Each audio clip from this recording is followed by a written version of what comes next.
ಹೇಳ್ತಾ ಇದ್ದೀನಿ, ಇನ್ನೊಂದ್ಸಲ ಯೋಚನೆ ಮಾಡಿ. ಕರೆಕ್ಟಾಗಿ ಯೋಚನೆ ಮಾಡೇ ಈ ನಿರ್ಧಾರಕ್ಕೆ ಬಂದಿರೋದು. ಶ್ರೀರಾಮ, ನೀನೇ ಕಾಪಾಡಪ್ಪ.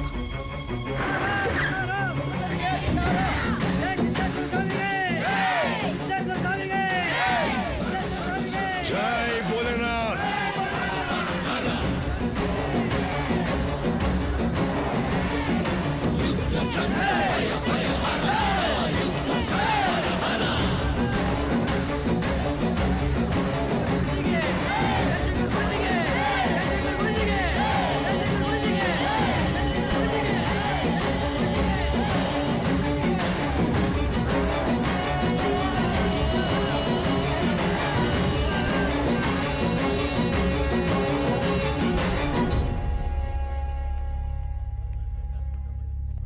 ಏನಮ್ಮ ನೀನಿಲ್ಲಿ? ಅಬ್ಬು ಕಳ್ಸಿದ್ರು, ಇದನ್ನ ಹಾಕೊಳ್ಳಿ. ಏನಪ್ಪ ಇನ್ಶೂರೆನ್ಸ್ ಹೆಂಗಿದೆ ನಿನ್ ಟೈಮು? ರೋಲೆಕ್ಸ್ದು ನಾನ್ಸೆನ್ಸ್. ಕೃಷ್ಣ ಬೆಣ್ಣೆ ತಿಂತಾನೆ ತಪ್ಪ ಪ್ರಚಾರ ಮಾಡಿದ್ದು ಮೂರ್ಖ ಇವನೇ. ನಾನೇ ದೇವರು ಅನ್ನೋ ಮೂರ್ಖರು ಅವರೇ. ಗುರುಗಳೇ ನಿಂತ್ಕೊಳ್ಳಿ.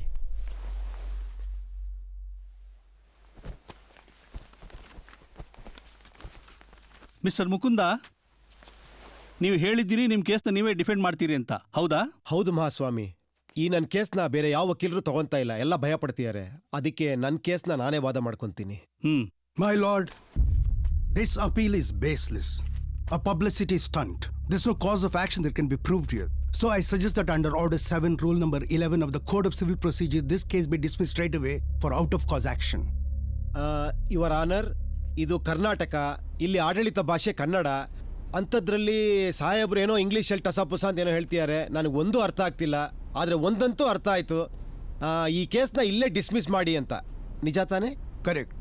ನನಗೆ ಬೇಕಾಗಿರೋದು ಅದೇ ಸ್ವಾಮಿ. ನನಗೆ ಯಾಕೆ ಕೋರ್ಟು, ವಾದ ವಿವಾದ, ಜಂಜಾಟ ಇದು ಯಾವುದು ನನಗೆ ಬೇಕಾಗಿಲ್ಲ. ನನಗೆ ದೇವ್ರು ಇದ್ರೆಷ್ಟು ಬಿಟ್ರೆಷ್ಟು, ದೇವ್ರು ಇದ್ರು ಒಂದೇ ಬಿಟ್ಟರು ಒಂದೇ, ನನಗೇನು ವ್ಯತ್ಯಾಸ ಇಲ್ಲ. ಆದರೆ ಆ ಇನ್ಶೂರೆನ್ಸ್ ಕಂಪ್ನಿಯವ್ನು ಹೇಳ್ತಿದ್ದಾನೆ ದೇವ್ರಿದ್ದಾನೆ, ದೇವ್ರೇ ನಿನ್ನ ಅಂಗಡಿನ ಬೀಳ್ಸಿದ್ದು, ಅದೇನೋ ಆಕ್ಟ್ ಆಫ್ ಗಾಡ್ ಅಂತಾನೆ. ದೇವ್ರೇ ನನ್ನ ಅಂಗಡಿನ ಬೀಳ್ಸಿದ್ರೆ ದೇವ್ರು ಬಂದು ಪರಿಹಾರ ಕೊಡ್ಲಿ, ನನ್ನ ಕೇಸ್. ದೇವರು ನಿನ್ನ ಅಂಗಡಿನ ಯಾಕೆ ಬೀಳಿಸ್ತಾ? ಮೂರ್ಖ. ಸ್ವಾಮೀಜಿ ಪ್ಲೀಸ್, ನೀವೇನಾದ್ರೂ ಹೇಳಬೇಕಿದ್ರೆ ವಿಟ್ನೆಸ್ ಬಾಕ್ಸ್ ಬಂದು ಹೇಳಿ. ಇಂಥ ಪದಗಳನ್ನ ಬಳಸೋದು ಕಂಟೆಂಪ್ಟ್ ಆಫ್ ಕೋರ್ಟ್ ಆಗುತ್ತೆ.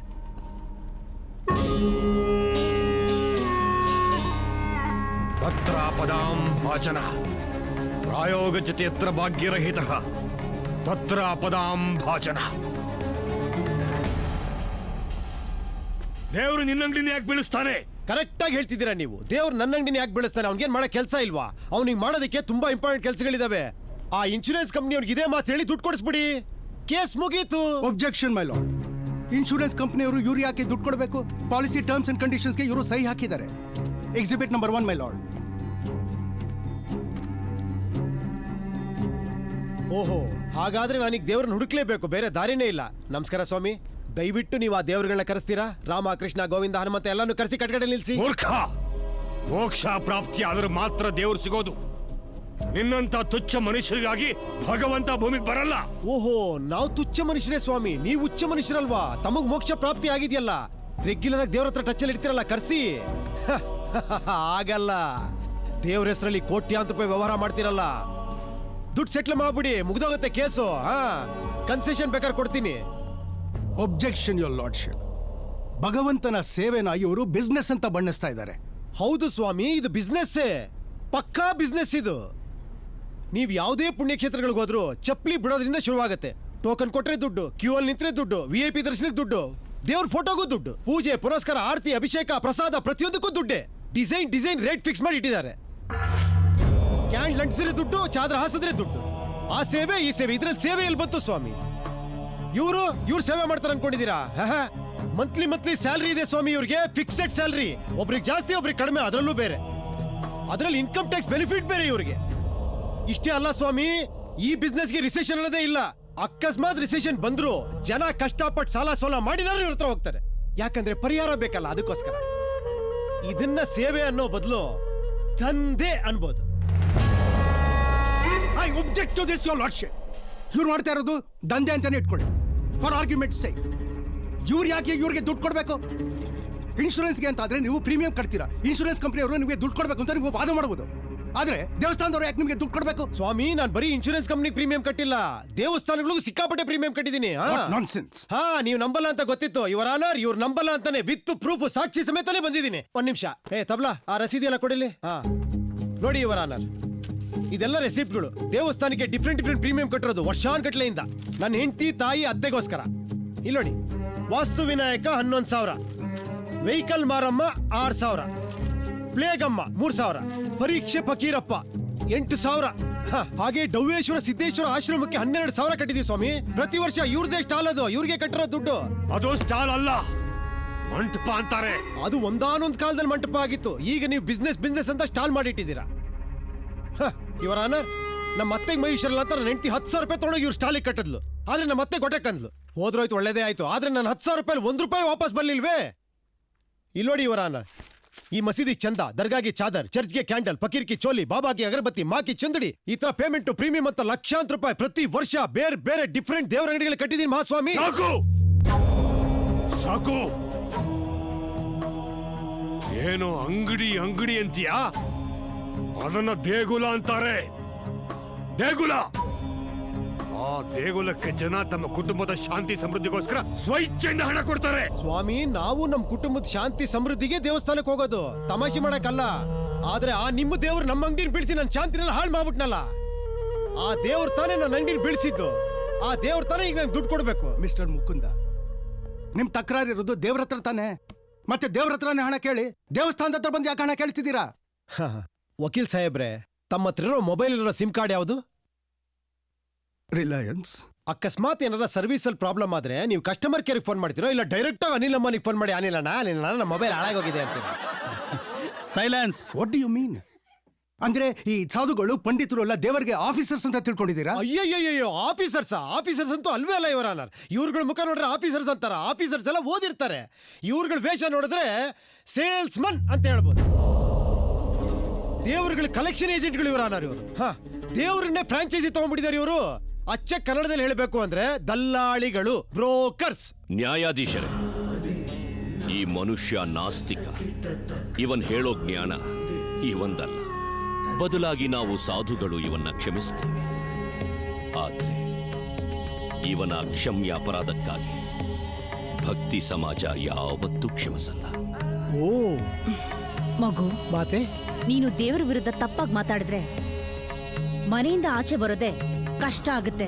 ಮಾತೆ, ತಾವು ನನ್ನ ಮೇಲೆ ಕಾಳಜಿಯಿಂದ ಹೇಳ್ತಿದ್ರೋ ಇಲ್ಲ ತ್ರಿಶೂಲ ಇಟ್ಕೊಂಡು ಜಡ್ಜ್ ಮುಂದೆ ನಾನು ಎದುರಿಸ್ತಾ ಇದ್ರೋ ಗೊತ್ತಾಗ್ತಾ ಇಲ್ಲ. ಅಷ್ಟೊಂದು ಚಿಂತೆ ಇದ್ರೆ ಪಟ್ಪಡ ಅಂತ ದುಡ್ಡು ಎಣಿಸ್ಬಿಡಿ, ಕೇಸೇ ಕ್ಲೋಸ್ ಆಗ್ಬಿಡುತ್ತೆ. My lord, enough is enough. ಇವೆಲ್ಲ donation receipts. Our submission is this: ನನ್ನ ಕ್ಲೈಂಟ್ಸ್ಗೂ ಭಗವಂತನಿಗೂ ಯಾವ ಏಜೆನ್ಸಿ ಅಗ್ರಿಮೆಂಟು ಇಲ್ಲ. ಮಿಸ್ಟರ್ ಮುಕುಂದ ತಲೆಬುಡ ಗೊತ್ತಿಲ್ದೆಲ್ಲ ಮಾತಾಡ್ತಾ ಇದ್ದಾರೆ. ಇಂಥ ಚಿಲ್ಲರೆ ವಿಷಯಕ್ಕೆ ದೇವರ ಮೇಲೆ ಕೇಸ್ ಹಾಕೋದಕ್ಕಾಗೋದಿಲ್ಲ. ಇದು ಚಿಲ್ಲರೆ ವಿಷಯನಾ? ಇದು ಚಿಕ್ಕ ವಿಷಯನಾ ಯುವರ್ ಆನರ್? ಇದು ಚಿಕ್ಕ ವಿಷಯ ಅಲ್ಲ ಸ್ವಾಮಿ. ನಾ ಚಿಕ್ಕವನಾಗಿದ್ದಾಗ ನಮ್ಮ ಅಪ್ಪ ತೀರ್ಕೊಂಡು ಆಗ ನನ್ ದುಃಖ ಆಯ್ತು, ಆದ್ರೆ ಕಣ್ಣಲ್ಲಿ ನೀರು ಬರಲಿಲ್ಲ. ಯಾಕಂದ್ರೆ ಜೀವನೋಪಾಯಕ್ಕೋಸ್ಕರ ಒಂದು ಅಂಗಡಿ ಮಾಡ್ಕೊಟ್ಟಿದ್ವಿ. ಈಗ ಅಂಗಡಿನೇ ಬಿದ್ದೋಗಿದೆ. ಆ ಅಂಗಡಿ ಬಿದ್ದೋದಾಗ ದುಃಖಕ್ಕಿಂತ ಜಾಸ್ತಿ ಕಣ್ಣೀರೇ ಬಂತು ಮಹಾಸ್ವಾಮಿ. ಯಾಕಂದ್ರೆ ಈ ಅಂಗಡಿನೇ ನನಗೆಲ್ಲ. ನನ್ನ ಪ್ರತಿದಿನದ ಊಟ, ಹೆಂಡತಿ ಮಕ್ಕಳ ಜೀವನ ಎಲ್ಲವೂ ಅಂಗಡಿನೇ ಮಹಾಸ್ವಾಮಿ. ಒಂದೊಂದು ರೂಪಾಯಿನೂ ಸೇರಿಸಿ ಅಂಗಡಿನ ಬೆಳೆಸಿದ್ದೀನಿ. ಈಗ ಭೂಮಿ ಮಾತ್ರ ಉಳ್ಕೊಂಡಿದೆ. ಆ ಭೂಮಿ ಮಾರೋಣ ಅಂದ್ರೆ ಅದನ್ನ ತೊಗೊಳಕ್ಕೂ ಯಾರು ಬರ್ತಾ ಇಲ್ಲ. ಈ ದೇವಸ್ಥಾನದವ್ರು ಹೇಳ್ತಾರೆ ಶ್ರದ್ಧೆಯಿಂದ ದಾನ ಮಾಡಿ ನಾವಿದ್ದೀವಿ ಅಂತ. ಆ ಇನ್ಶೂರೆನ್ಸ್ ಕಂಪ್ನಿಯವ್ರು ಹೇಳ್ತಾರೆ ಮಂತ್ಲಿ ಪ್ರೀಮಿಯಂ ಕಟ್ಟಿ ನಾವಿದ್ದೀವಿ ಅಂತ. ನಾನು ದಾನನೂ ಮಾಡಿದ್ದೀನಿ, ಪ್ರೀಮಿಯಮೂ ಕಟ್ಟಿದ್ದೀನಿ. ಇವತ್ತಿಬ್ರೂ ಕೈ ಎತ್ಬಿಟ್ರೆ ನಾನು ಎಲ್ಲಿಗೆ ಹೋಗ್ಲಿ ಮಹಾಸ್ವಾಮಿ? ನಾನೊಬ್ಬ ಮಾಮೂಲಿ ಮಿಡ್ಲ್ ಕ್ಲಾಸ್ ಮನುಷ್ಯ. ನನ್ನ ಸಂಸಾರ, ಹೆಂಡತಿ, ಮಕ್ಕಳು ಎಲ್ಲರೂ ಅಂಗಡಿ ನಂಬ್ಕೊಂಡಿದ್ದವರು. ದಯವಿಟ್ಟು ನನ್ನ ಕೇಸ್ನ ಕೋರ್ಟಲ್ಲಿ ವಾದ ಮಾಡಕ್ ಅವಕಾಶ ಮಾಡಿಕೊಡ್ಬೇಕು. ಭಾರತದ ಸಂವಿಧಾನ ಕೂಡ ಇದಕ್ಕೆ ಅವಕಾಶ ಮಾಡಿಕೊಡುತ್ತೆ ಅನ್ಕೊಂಡಿದ್ದೀನಿ. ದಯವಿಟ್ಟು ಯುವರ್ ಆನರ್.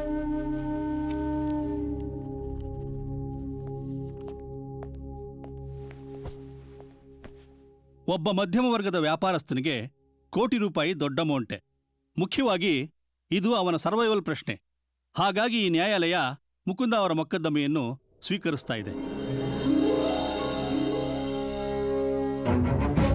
ಎಲ್ಲ ಎವಿಡೆನ್ಸ್ಗಳನ್ನ, ಆರ್ಗ್ಯುಮೆಂಟ್ಗಳನ್ನ ಕೂಲಂಕುಷವಾಗಿ ಅಧ್ಯಯನ ಮಾಡಿದ ನಂತರ ಮುಕುಂದ ಅವ್ರಿಗೆ ಹಣ ಸಿಗುತ್ತಾ ಇಲ್ವಾ ಅನ್ನೋದನ್ನ ನಿರ್ಧರಿಸಲಾಗುತ್ತೆ. ಹಣ ಸಿಗೋದೇ ಆದರೆ ಅದನ್ನು ಯಾರು ಕೊಡ್ತಾರೆ, ಇನ್ಶೂರೆನ್ಸ್ ಕಂಪನಿಯವರ, ದೇವಸ್ಥಾನದವರ? The court is urgent for the day.